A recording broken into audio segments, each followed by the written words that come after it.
of the Government of National Unity is under the spotlight yet again. This comes after DA Federal Chairperson Helen Zille, in a clip that has gone viral on social media, was heard describing the GNU as a grand coalition. In its reaction, the EFF said this has proved its characterization of the GNU to be correct. The fourth largest party in Parliament opted to be part of the Progressive Caucus, refusing to get involved in an arrangement which included the DA and Freedom Front Plus.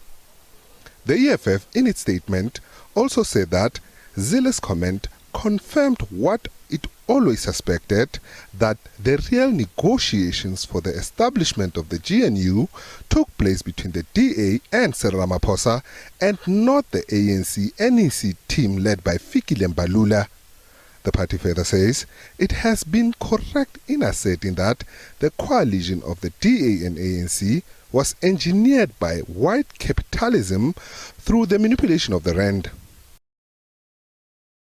So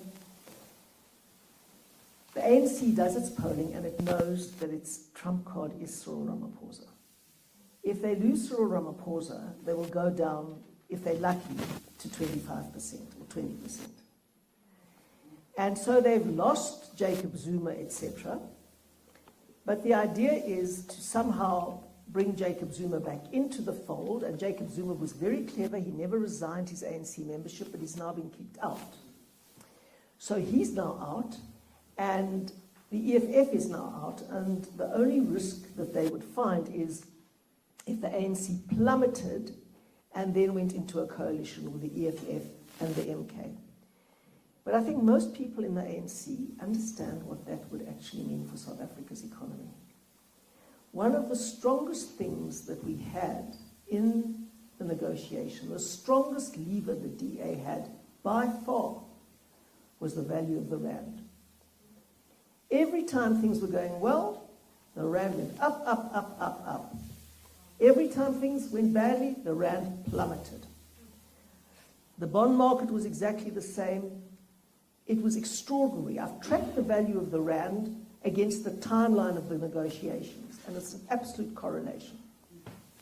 Once, I think it was on the 11th of June, when we were supposed to have a negotiation, the ANC just didn't rock up. And we waited the whole day and they didn't come.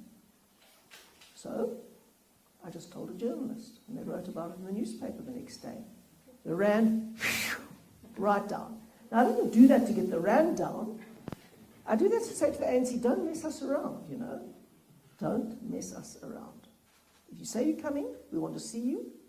And Tony Leon was so funny, he sat there with his book, and he marked every time anyone was late for anything on his book.